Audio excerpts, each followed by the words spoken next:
to welcome you to this service of worship.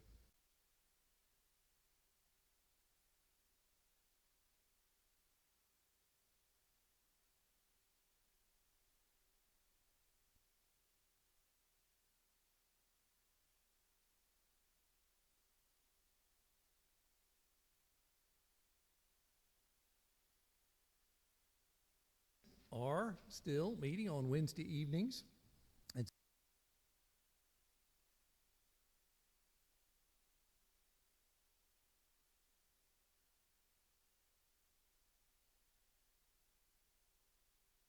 Kirk, I encourage you to explore what those are. Talk to one of the elders about it and discover where you might fit in and serve.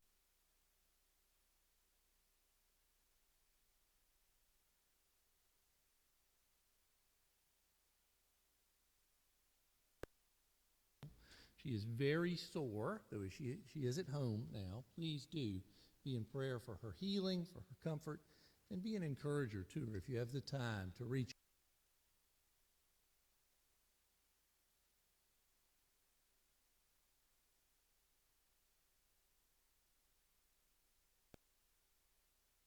Church business to discuss, and your prayers are most welcome.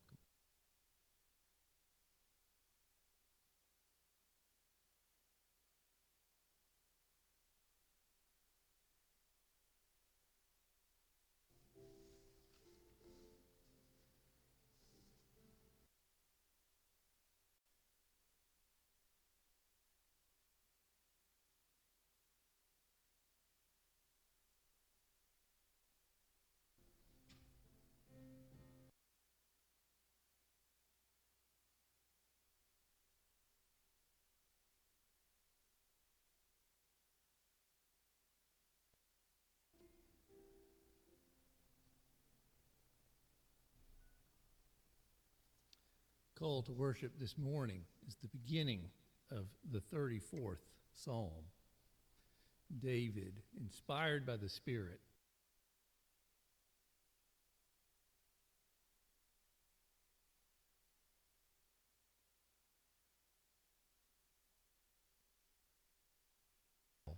my soul makes its boast in the Lord. Let the humble hear and be glad. Oh, magnify the Lord with me, and let us exalt his name together.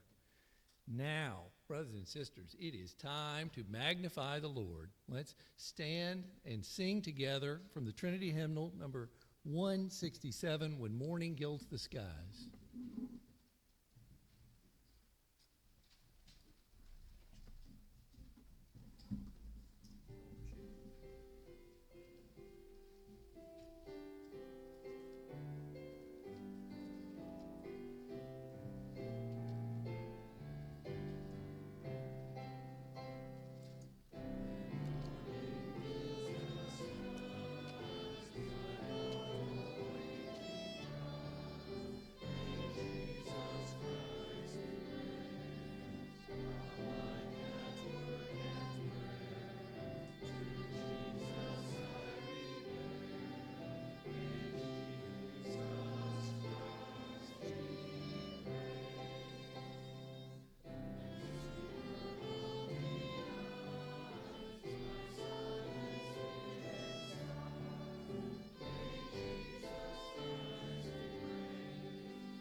Let's pray together. Our loving Heavenly Father, blessed Son, Holy Spirit, Triune God, we praise and adore you this day for all that you have done. This world you have made, the redemption you have provided, and adoption into this, your family. Heavenly Father, we, with the great cloud of witnesses, praise you this day. Lord, we thank you for this fellowship, and we lift up our brothers and sisters around the world, even as they worship you, some in less favorable situations, but all equally known to you. Lord, we pray for their protection and for their joy in Christ Jesus.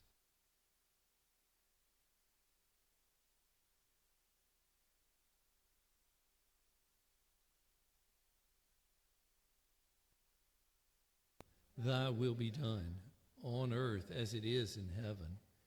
Give us this day our daily bread, and forgive us our debts as we forgive our debtors. And lead us not into temptation, but deliver us from evil. For thine is the kingdom and the power and the glory forever. Amen. You may be seated.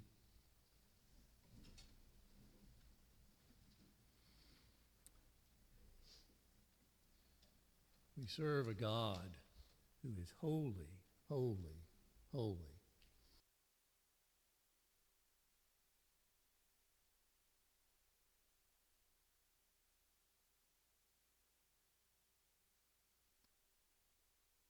For us, it is fitting for us to confess our sins before God.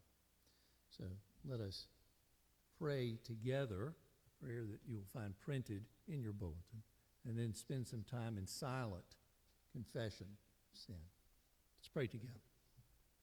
Almighty and most merciful Father, we are thankful that your mercy is higher than the heavens, wider than our wanderings, deeper than all our sin. Forgive our careless attitudes toward your purposes, our refusal to relieve the suffering of others, our envy of those who have had more than we have, our obsession with creating a life of constant pleasure, our indifference to the treasures of heaven, our neglect of your wise and gracious law.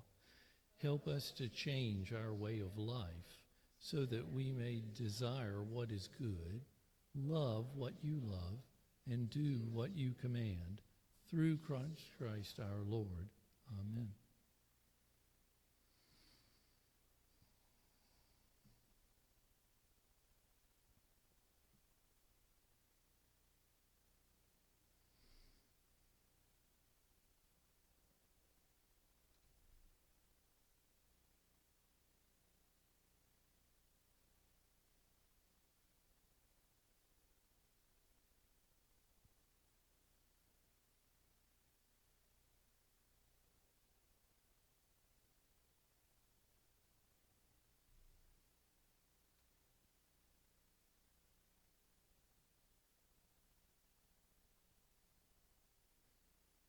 Amen. Here's the assurance of pardon from the letter to the Hebrews, chapter 10, verses 11 to 14. And every priest stands daily at his service, offering repeatedly the same sacrifices which can never take away sins. But when Christ had offered for all time a single sacrifice for sins, he sat down at the right hand of God, waiting from that time until his enemies should be made a footstool for his feet. For by a single offering he has perfected for all time those who are being sanctified. This is the word of God. Thanks be to God. Please stand now for the confession of faith. This morning we are using the Westminster Confession. This is chapter 27, sections 2 and 3 of the sacraments. We'll read this in unison.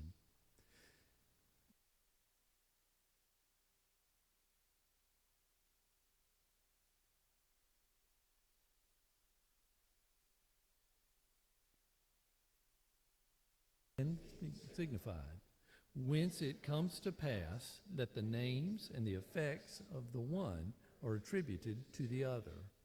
The grace which is exhibited in or by the sacraments, rightly used, is not conferred by any power in them, neither doth the efficacy of a sacrament depend upon the piety or intention of him that doth administer it.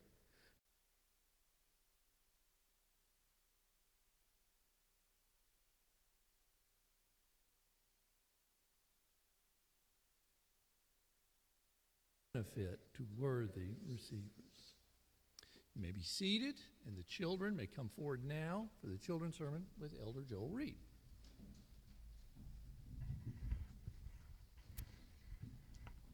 Good morning.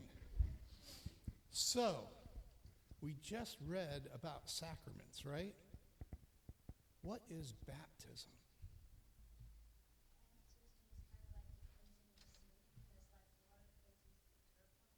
Okay, so it's like water washing the dirt when we do it. It kind of is an example of what Christ did for us about our sins, right? The idea of baptism is that it's an out.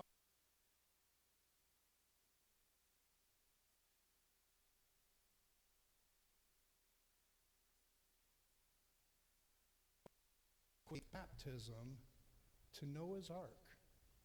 Now, why do you think he does that? Good question. Okay. What if you think about it? Noah's Ark did what?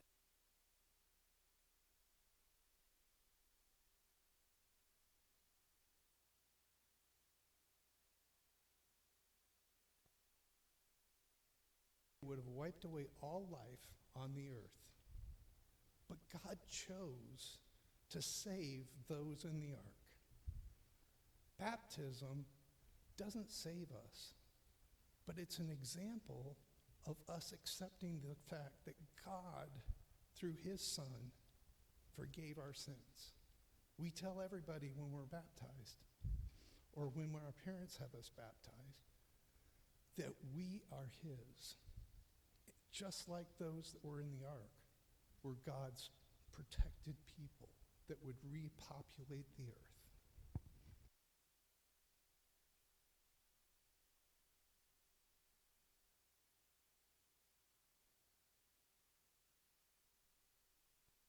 He alone paid a price we couldn't pay just so we would have a way back to you. In Jesus' name we pray. Amen.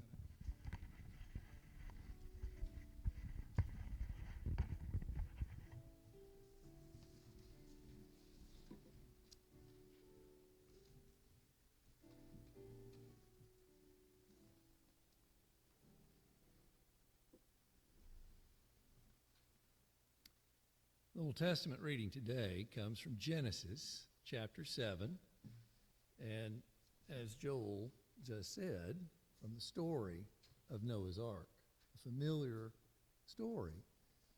It's a story that is in keeping with all of Genesis up to this point.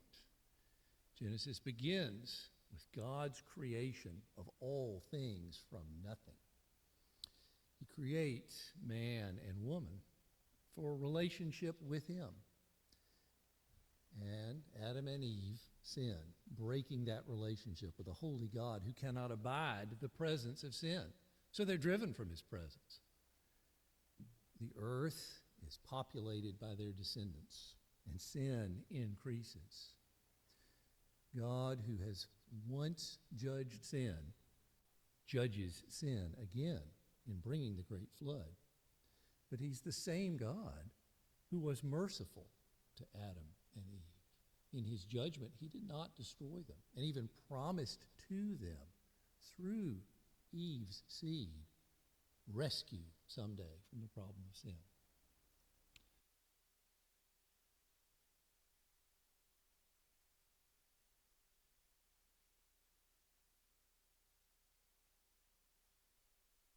Family. Noah is given strange instructions.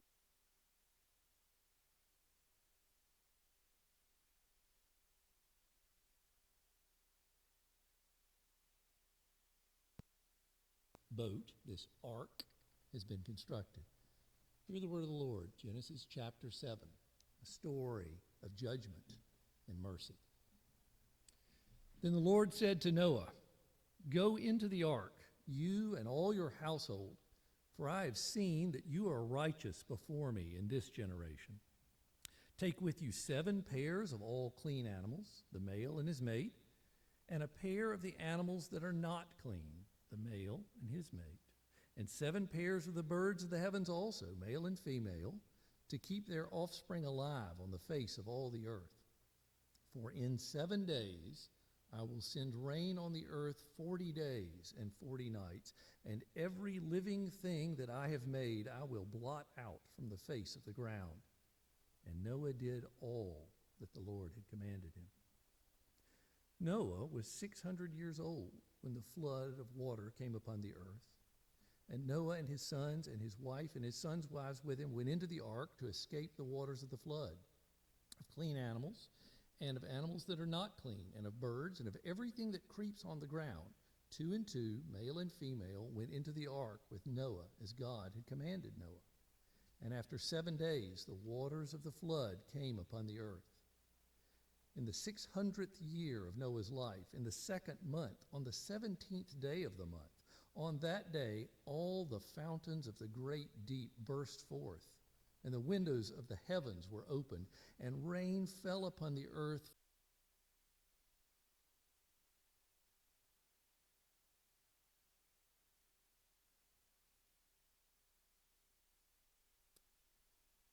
And the 3 wives of his sons with them entered the ark.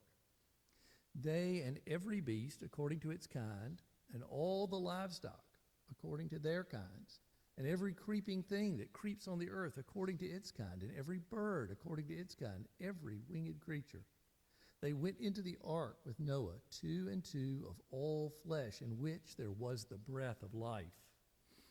And those that entered, male and female of all flesh, went in as God had commanded him. And the Lord shut him in. The flood continued 40 days on the earth.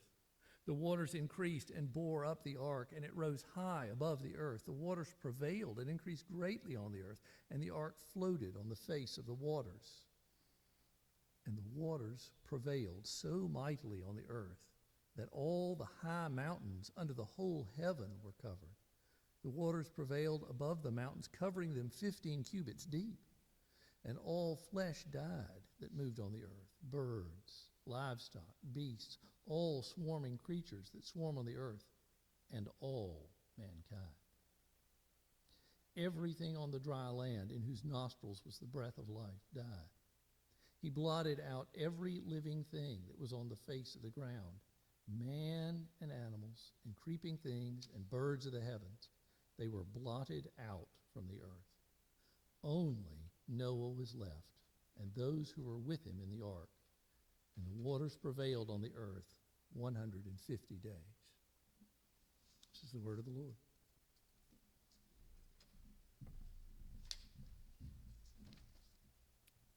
And at this time, it's my privilege to invite forward Mr. John Schaefer. John, it is a pleasure to begin to get to know you. And John comes to us from ARP Church in New York.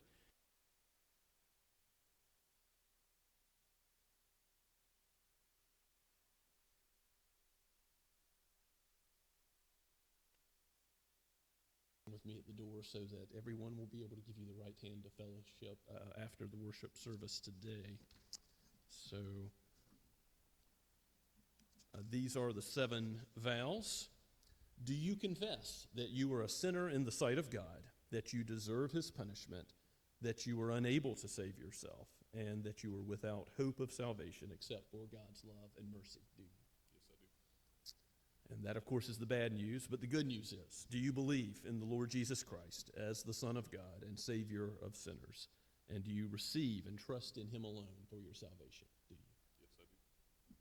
And do you accept the Bible comprised of the Old and New Testaments as the written Word of God, and that it is the only perfect rule of faith in how to live?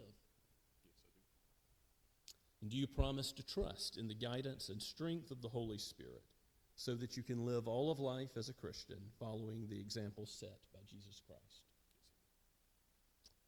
Do you promise to exercise faithful stewardship of God's resources entrusted to you for the furtherance of God's kingdom and purposes? Do you? And do you accept that the doctrines and principles of the standards of the Associate Reformed Presbyterian Church are founded upon the Scriptures? And finally, in loving obedience, do you submit yourself to the government and discipline of this church, promising to seek the peace, purity, and prosperity of this congregation as long as you are a member of it? These questions having all been answered in the affirmative, I now have a question for you, the congregation. If you will walk in Christian love and unity with John in living the Christian life under the headship of Christ Jesus, the great King and head of the church, would you signify agreement with that by standing now? Let us pray together. O Heavenly Father, how thankful we are for your abiding care for your flock. O Lord Jesus, you are the great shepherd of the sheep. O Holy Spirit, you indwell every believer. How thankful we are that you, the triune God, care for us in such a way. You are almighty and transcendent, and yet you are present. You are guiding and directing us by your word and by your Spirit. Lord, guide and direct John all of his days. Guard him from the evil one. Keep him in your grace so that he rejoices in your salvation and produces much fruit to the praise of your glorious grace. We pray all of this in the name of Christ, our King and our head. Amen. Thank you. Please be seated. And at this time, I would also like to invite forward Adele Johannesmeyer and Raymond Piskauskas for the installation of officers. This follows our congregational meeting.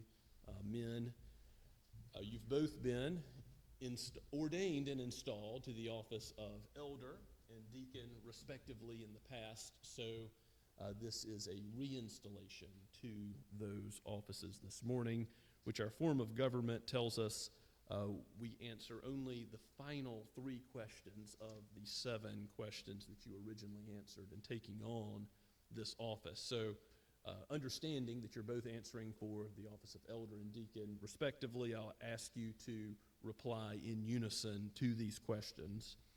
Do you accept the office of elder, deacon, in this congregation, and do you promise to perform faithfully all the duties of the office, and do you promise to endeavor by the grace of God to live your life in Christian witness before the church and in the world? Do you? Yes. And do you promise to submit in the spirit of love to the authority of the session and to the higher courts of the church? Do you? Yes. And finally, do you promise in all things to promote the unity, peace, purity, and prosperity of this church? Do you? Yes. These questions having been answered in the affirmative, I am now to ask you, congregation members, do you, the members of this congregation, acknowledge and receive these fellow members as elder, deacon, and promise to give them all the honor, obedience, encouragement, and assistance in the spirit of love to which their office, according to the Word of God and the standards of this church, entitles them? If you do, would you signify such by standing now? Let us pray once more. O Lord, how thankful we are that you call, you equip, and you ultimately give the gifting necessary for the elders and the deacons of this body to perform an awesome task, to glorify you in spiritual oversight, being men of the word and prayer, and taking on the responsibility of mercy ministry and care for the material aspects of the congregation. Lord, bless Dale and Raymond, and bless our session and diaconate as a whole. Bless this church in the use of their gifts. Guard them from the kingdom of darkness. Lord, keep them in your grace. May your Holy Spirit guide and direct them by your word, powerfully use them to the praise of your glorious grace, along with all the members of the congregation whose spiritual gifts you have called to be used to your glory. May it be so that your name is praised here and ultimately around the world, that you call those who are your sheep, that you give repentance and faith, and that you grow your people in the grace and knowledge of you, O Christ. For we pray all of this in your most precious name. Amen.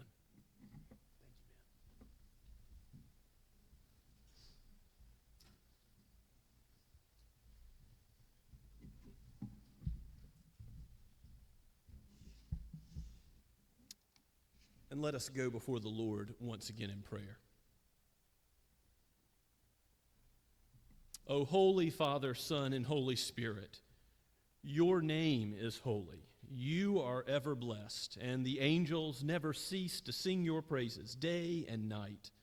It is appropriate that we bow down and give you the praise that you are due. How often our thoughts have been distracted, that we have been focused on what is created. O Lord, let us praise you as the Creator, the one who has breathed out all things by your word of power, the one who has revealed yourself to us in the Scriptures, how precious they are. Lord, teach us more of your salvation, of the Christian life, of ourselves in your word today. Give us joy in believing. Help us as we navigate difficult issues. Help us as we navigate trials in this life, for there are many who are suffering in this flock now. We do lift up Gay Schaefer and Chip Watson. Father, we lift up Rob and Carrie Walters. We lift up our former intern, Don Walker, in Charlotte, and his seizures, which are continuing, and his call to the ministry there. Lord, we pray for Carissa Browning and the young one in her womb. Lord, we ask that you would show your care for your people in many material and physical ways. And yet we know that you watch over our coming and going now and forevermore. You watch over our very souls, that you have given us the Holy Spirit to teach us and guide us. How thankful we are for that. You've given us the Lord Jesus Christ, salvation by grace, not by works, not by anything we have done. Oh Lord, how thankful we are for his merit, for his righteousness, for his atoning death, for he is the spotless Lamb of God. Lord, we pray that you would strengthen your church, not only through elders and deacons here. We have prayed for that and do thank you for how you have provided so graciously for these officers. And Lord, we continue to ask your blessing even as we meet tomorrow. But we also pray, Lord, for the use of all the gifts of members of this body. And we pray for your church, the universal church throughout the world. We know that your church is not limited at all to this denomination or to this local congregation, but there are many who are gathered even today in Somerville to glorify you. In the Tri-County area, for those that are like-minded Reformed congregations and other evangelical churches. For them we pray, and we ask, Lord, that you would guide and direct them into all truth, the truth of your revealed word, that they may trust in you and grow in grace and knowledge. We pray particularly for Shem Creek in Mount Pleasant, our sister Associate Reformed Presbyterian Church, and we pray for Reverend Ben Carver and the elders that have been ordained to office there. Lord, we pray that you would see fit to bring about growth in number and also provide for them officers that would be suitable to perform not only the office of elder, but also of the diaconate in the future. We pray for future church planting in this area. Lord, there are many souls, many who do not know the gospel here. There's a great need. We pray for opportunity to plant churches in this area, and we pray for our brothers and sisters in the OPC and the PCA and other Reformed congregations. Father, we pray for Hope Presbyterian and for Church Creek and for those Lutheran churches that are so faithfully preaching the gospel near us, in the Missouri Synod particularly.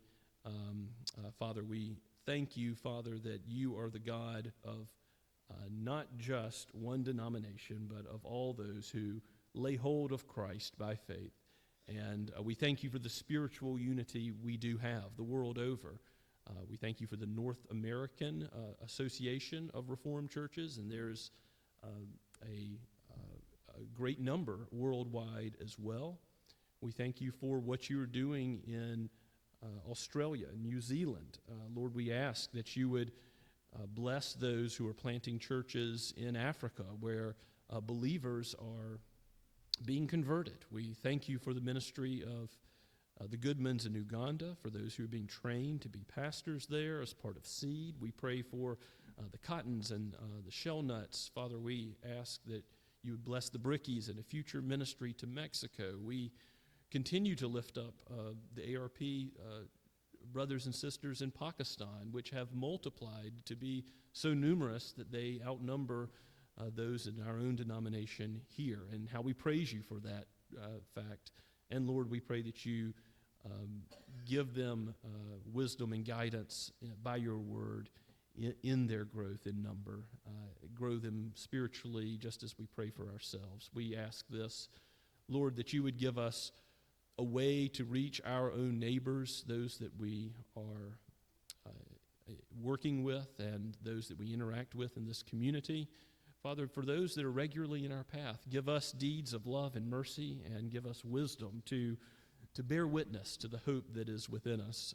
Father, give us wisdom to live out the Christian life faithfully to the praise of your name, and also that we might be a light to others. And we also ask that you would help us know the words to speak, to know when to present aspects of biblical truth in conversations. And Lord, bless those efforts. Plant the seed. Cause it to come to fruition. Bring in all those who are your sheep. Lord, if there are any that are here this morning that have not yet trusted in Christ, would you give them the new birth? Give them the eyes of faith to see, behold, and embrace your word, and to embrace your Son. And Father, we pray that you would be about the work of building your church. Sanctify us in the truth. O Lord Jesus, use your word and make us more like yourself, so that we would even be equipped to face suffering as you have faced it, with a firm reliance on your victory now and forever, of how all the effects of sin will be reversed. The curse is no more. Hallelujah. We praise your name. And Lord, we lift up these things in your precious name as our Redeemer and our King. Amen. Let us continue to worship the Lord from the hymnal number 251. Let's stand as we sing Beneath the Cross of Jesus.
holy, holy.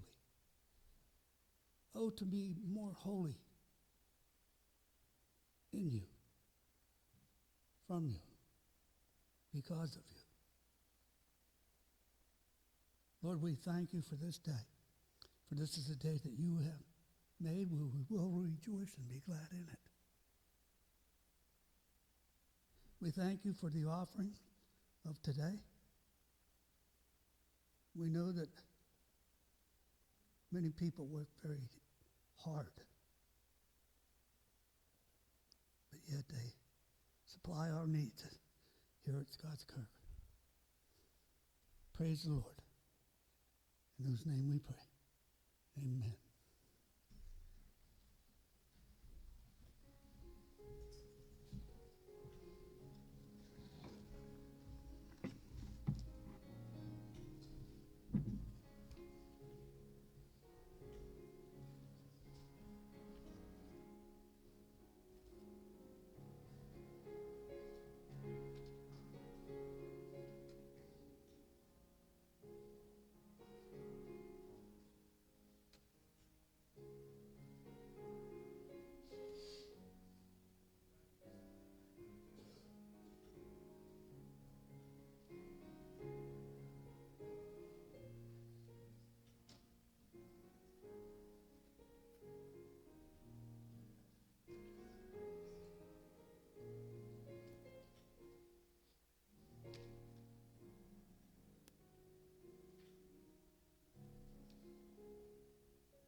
Please be seated and take your copy of God's Word and turn with me to 1 Peter chapter 3. We continue to go verse by verse through Peter's first epistle. And the text is a rather short one this morning, but it is a difficult text in terms of interpretation. And not all Scripture is equally clear, as Peter himself says in into the second epistle about the Apostle Paul, but Peter himself gave us a zinger here because there are several issues of interpretation that we will address. And at the same time, this is God's revelation. It reveals to us, it exposes truth to us that we need. And there are glorious truths about the gospel that are clear, that are contained within it. And then some of the difficult issues we'll do our best to understand properly, understanding that the Holy Spirit is needed for us to see things aright. So let us turn our attention to the text beginning at verse 18. Peter has just told us to be ready to give a defense, a reason for the hope that is within us, meekly, with respect, even when we're being persecuted, undergoing trials. And in this context of suffering, he says about the Lord Jesus himself, "For Christ also suffered once for sins, the righteous for the unrighteous, that he might bring us to God, being put to death in the flesh, but made alive in the Spirit, in which he went and proclaimed to the spirits in prison, because they formerly did not obey, when God's patience waited in the days of Noah, while the ark was being prepared, in which a few, that is 8 persons, were brought safely through water. Baptism, which corresponds to this, now saves you, not as a removal of dirt from the body, but as an appeal to God for a good conscience, through the resurrection of Jesus Christ, who has gone into heaven and is at the right hand of God, with angels, authorities, and powers, having been subjected to him." Let's pray together. O Holy Spirit, we do need your help. You are the author of Scripture. It is all breathed out by you. And it is all for our good, for our benefit. Help us to understand rightly who you are, who we are, and the subject of eternal life and eternal judgment. Lord, these matters are of great weight, and ultimately Christ himself, the substitute for our sin, draw us closer to him, and may we walk in the light as he walked, and even in times of suffering, glorify your name. We pray this in Christ's name. Amen.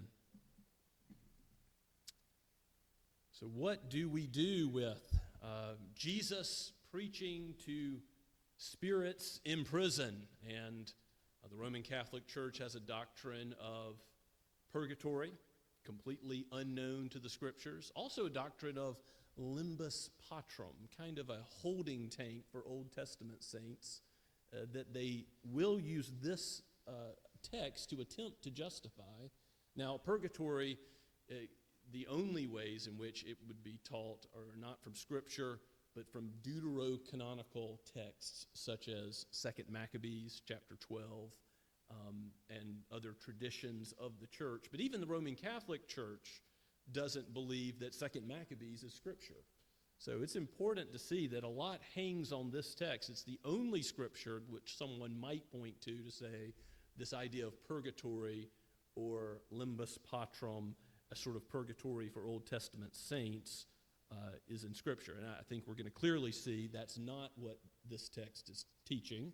As we see it in context, as Peter is writing to suffering Christians, and he is writing to them about how they are to give a reason for the hope that is within them, even to people who may mock them, who may persecute them because of their faith. Here is when he brings in the suffering of Christ at verse 18. For Christ also suffered once for sins. And again, there's some clarity of the gospel in this first verse that we're considering, is there not? It's just like Isaiah 53. It's like Peter has already said in chapter 2. Maybe go back there and look at verses 20 through 25 again, because he presents Christ both as our substitute, the one who takes our place in paying the price for sin, and also as our example, as the one who shows us as a human being how to live through suffering. In 1 Peter chapter 2, verse 20, he writes, "For what credit is it when you sin and are beaten for it, you endure? But if when you do good and suffer for it, you endure, this is a gracious thing in the sight of God. For to this you have been called, because Christ also suffered for you, leaving you an example, that you might follow in his steps. He committed no sin, neither was deceit found in his mouth. When he reviled, he did not revile in return. When he suffered, he did not threaten, but continued entrusting himself to him who judges justly, God the Father. He himself bore our sins in his body on the tree." There's the substitutionary righteousness of Christ for us, "that we might die to sin and live to righteousness. By his wounds you have been healed, for you were straying like sheep, but have now returned to the shepherd and overseer of your soul." So the idea of Christ as a redeemer and as example, Peter has already covered, and in some ways he's circling back to here as he's still on the same subject of, look at verse 17, where we immediately picked up. In verse 18, the context immediately preceding is, it's better to suffer for doing good, if that should be God's will, than for doing evil. He's just talked about suffering when you are called to do so. And he says, for Christ suffered, the righteous for the unrighteous, so that we might be brought to God. All who have faith in Christ are brought to God and justified, and ultimately will live with him forever in the new heavens and the new earth. And then he refers back to Christ in verse 18, saying, being put to death in the flesh, but made alive in the spirit. And it's important to see here that Christ is truly God and truly man, but in his humanity, he has a body and soul. So his spirit is guided and taught by none other than the Holy Spirit. So in the triune God, the Spirit of Christ, his soul, is guided and led by the Holy Spirit. And one way we can consider this that I think will be helpful this morning is from 1 Corinthians chapter 2. If you'll turn there, I'll read a few verses from 1 Corinthians chapter 2, ironically from Paul to help Peter out here with clarity. As Paul talks about wisdom from the Holy Spirit, I will pick up in verse 12 and read to the end of the chapter. Now we have not received the spirit of the world, but the Spirit, that is the Holy Spirit, who is from God, that we might understand the things freely given us by God. And we impart this in words not taught by human wisdom, but taught by the Spirit, interpreting spiritual truths to those who are spiritual, meaning all Christians who have the Holy Spirit. He goes on to say the natural person, that is the one who is unconverted, does not accept the things of the Spirit of God, for they are folly to him, and he is not able to understand them because they are spiritually discerned. The spiritual person judges all things, but he himself is to be judged by no one. For who has understood the mind of the Lord so as to instruct him? But we, those believers who have the Holy Spirit, have the mind of Christ. You see, Christ's mind, his soul, is completely guided by the Spirit at all times. And so when we are taught by the Holy Spirit, who are we being made like in our thinking and trusting in God the Father in times of suffering? The Holy Spirit.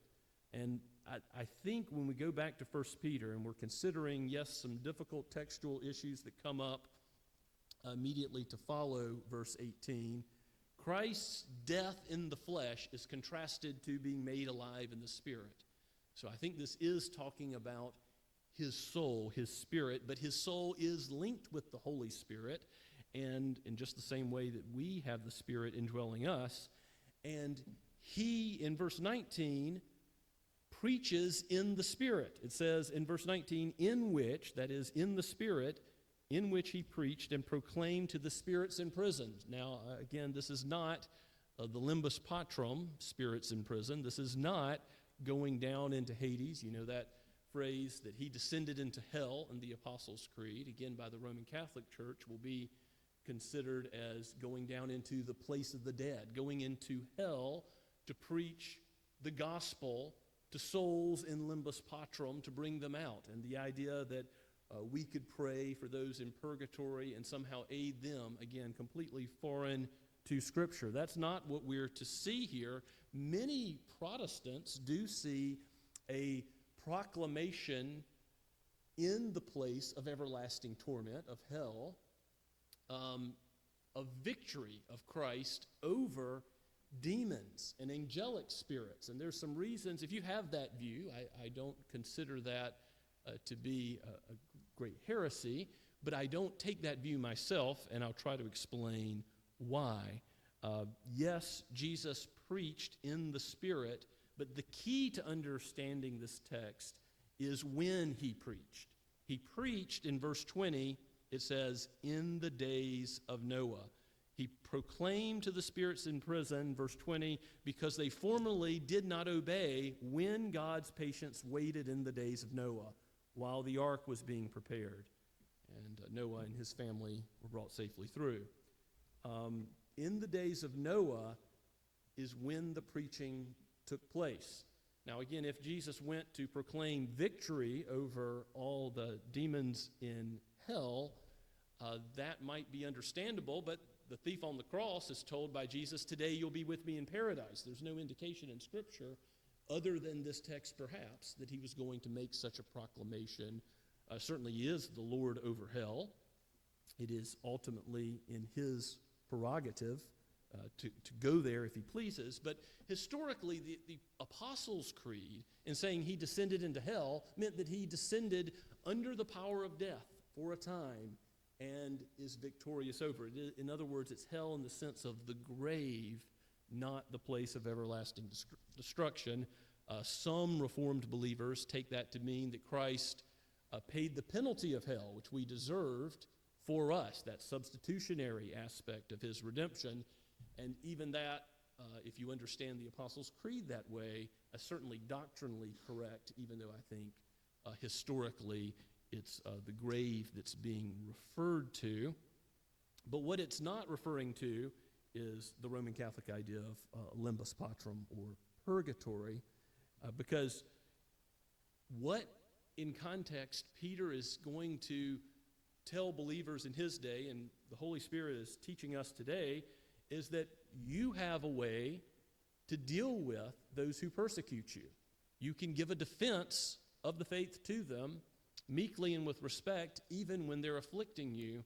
So, like Noah, in the time of building the ark, he wasn't listened to. He had many decades when he's building the ark, and he was a preacher of righteousness, Peter tells us, but he's not being heeded. People are mocking him, calling him a fool. And so it's human souls in view in Noah's day, not demons or angels that have fallen.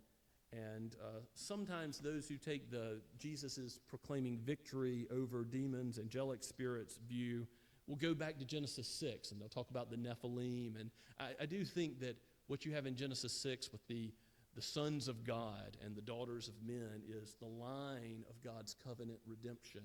And as I preached through Genesis, we talked about this, but those daughters of men are not, it's not marrying with an angelic or demonic line.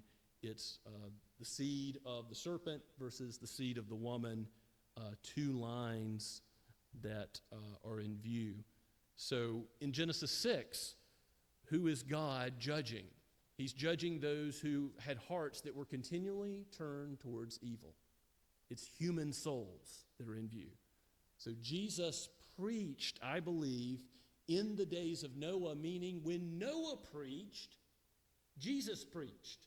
Does that make sense? Because it's in the days of Noah that this preaching in the Spirit took place. Again, why would he only address those in hell and proclaim victory over demons from a certain time period? That doesn't make total sense to me. It makes more sense that Peter is going back to Noah as an example of someone who suffered and was mocked and was dealing with this same type of persecution. And there was true righteous preaching then that he was doing that wasn't being accepted. But God brought him and his family safely through the water. He gave them the victory over sin and brought them to be more and more like Christ himself. Ultimately, if Noah is a preacher of righteousness, what does that mean he was preaching? He was preaching Christ.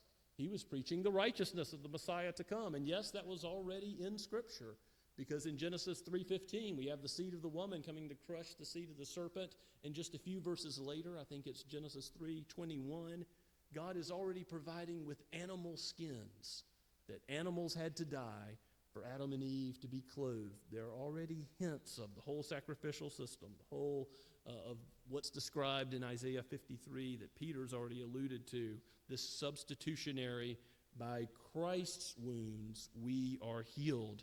And preaching is always that God is speaking through a human representative, that the word that's being spoken, when it's faithful to exposing the meaning of Scripture and applying it, that it is not teaching human wisdom, as we read from 1 Corinthians chapter 2. It's preaching divine wisdom from God, which ought to be accepted by all who have faith and have the Spirit guiding and directing them. So Paul says in 1 Thessalonians 2:13, you receive the word of God as it really is, not as the word of man, but the word of God.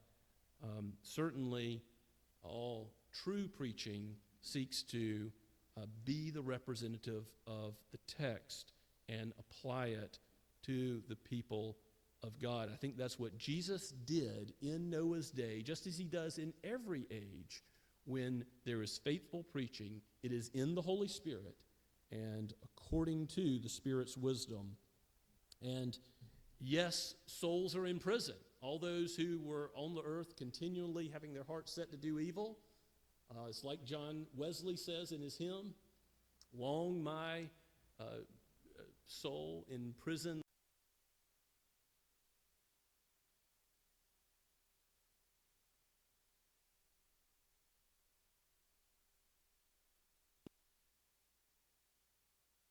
Is is to take those bound by sin and to give freedom. So I think this odd expression of spirits in prison exposes the fact that due to sin we are dead in our trespasses. Ephesians 2:1.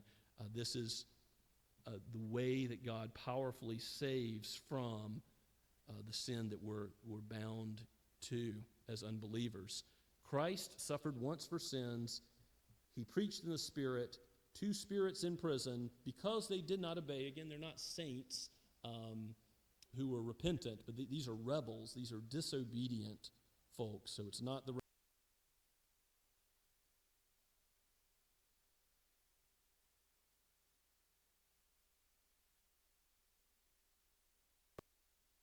safely through the water. And there's God's covenant redemption shown in judgment for the world. But as Elder Kirkendall mentioned as he read the scripture of Genesis 7, it's also his covenant mercy, the undeserved favor that Noah and his family received that's highlighted. And then Peter in verse 21 goes to baptism. And there's another interpretive difficulty we have with this, perhaps, when he says baptism, which corresponds to this, the way that God saved Noah and his family when the world was judged. Baptism now saves you, not as a removal of dirt from the body, but as an appeal to God for a good conscience. The only way you can have a clean conscience due to sin, your own sins of thought, word, and deed, sins of omission and commission, what you have left undone that you should have done, the things you've done that are against God's law. You can't have a clean conscience in yourself. If the Lord should mark iniquities, who could stand? None of us. Not even Noah, not any of the saints of the Old Testament, not Abraham or Moses or David. No, we would all be found guilty.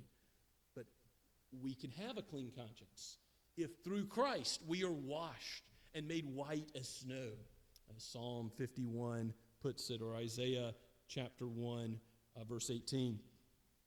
Christ, when he cleanses indeed. And he was able to show that time and time again, wasn't he, in the Gospels, as he touched the leper, the unclean, and made him perfectly healed and clean, and did more than just a physical work, but is able to clean the soul. So baptism now saving you. I did want to address in our confession of faith that beginning section that we read together in 27.2, that in every sacrament, the two sacraments of baptism and the Lord's Supper, there is a spiritual relation or sacramental union between the sign and the thing signified, whence it comes to pass that the names and effects of the one are attributed to the other. You have a number of illustrations of this principle in Scripture. If you go to the Westminster Confession, you'll see some of them in the footnotes, like the washing of regeneration, baptism being referred to in Titus 3:5 as the washing of regeneration. Well, baptism doesn't automatically regenerate. It doesn't mechanically, when being applied to an adult or a child, give salvation. But it's because the sign and the thing signified are so closely identified, as it's showing you by its physical form exactly what Jesus does to all those who have faith. If you believe in Christ, his blood does wash you. You are clean. You are certainly purified. You certainly have a good conscience just as much as a shower or a bath takes away dirt from the body. That's the idea. And you can see this in other places in Scripture. One example would be Genesis 17:10, where Abraham is already given the covenant by God. But then God says in Genesis 17:10 that circumcision is the covenant. Well, circumcision isn't technically the covenant. The covenant proceedings have already taken place. But the point is, circumcision as a sign is so closely identified with the covenant, he calls circumcision the covenant. In the Lord's Supper, Jesus says, "This is my body. This cup is the new covenant in my blood." You see, the sign and the thing signified, so closely identified. So we don't get out of this text the Roman Catholic doctrines of purgatory or limbus patrum, nor do we get out of this text the idea of baptismal regeneration. And one way as a student of God's Word that we know that is comparing Scripture with Scripture, we look at all the rest of Scripture and consider how many places it says that salvation is not of works, so that no one can boast, Ephesians 2:8.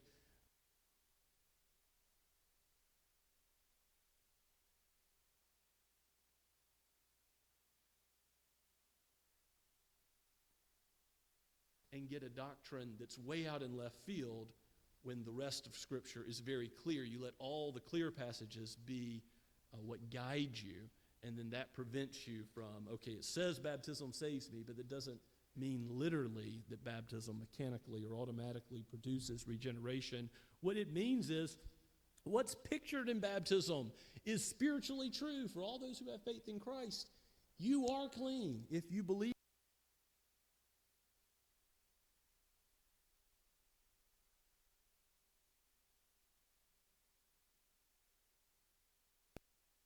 Supper we had to close due to providential circumstances with the snow last week.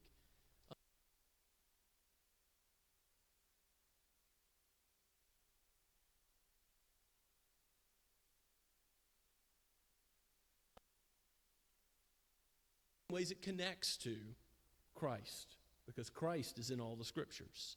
And there's many ways in which the truth of God is highlighted in the Lord's Supper.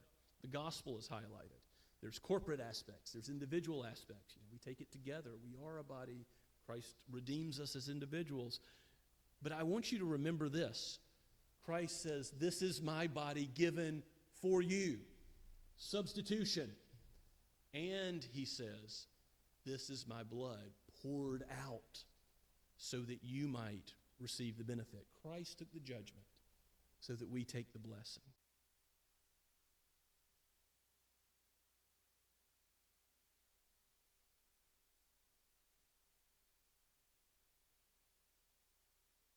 This context where the covenant love of God is being drawn out in this picture of baptism, that Peter says, yes, through the resurrection of the dead, you can have confidence that Christ has victory for you waiting, even if you're suffering now, Christians, because he has, verse 22, gone into heaven.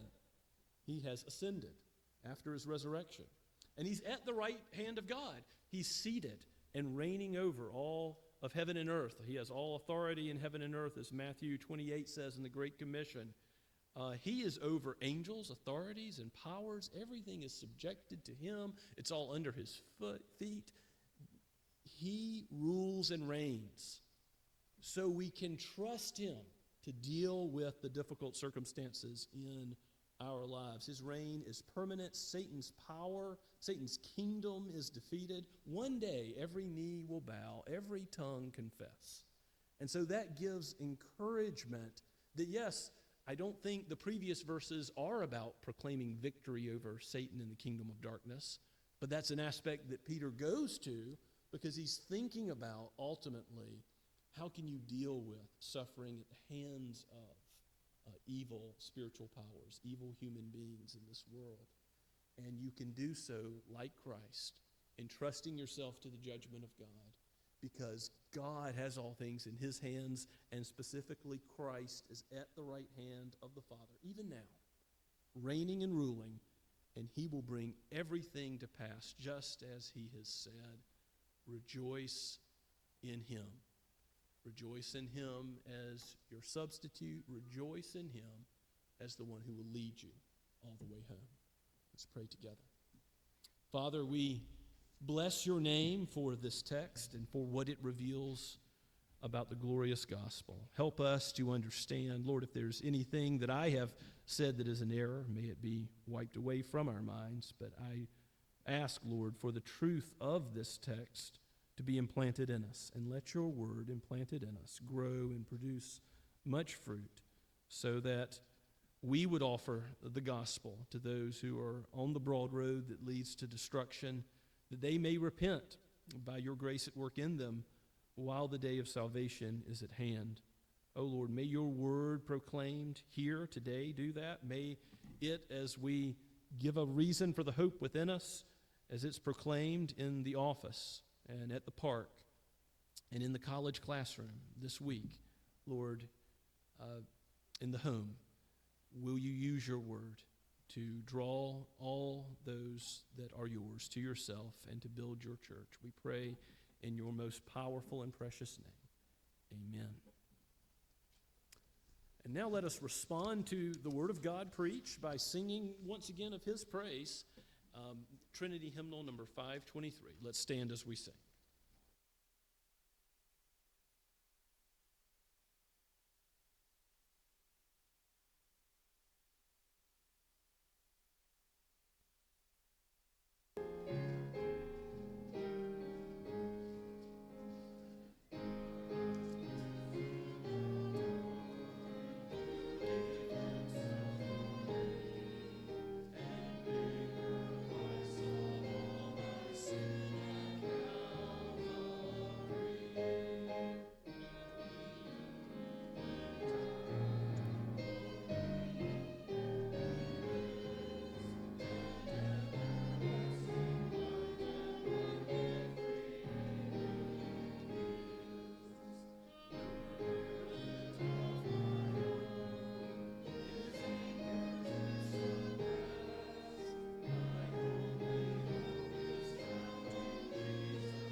The Lord bless you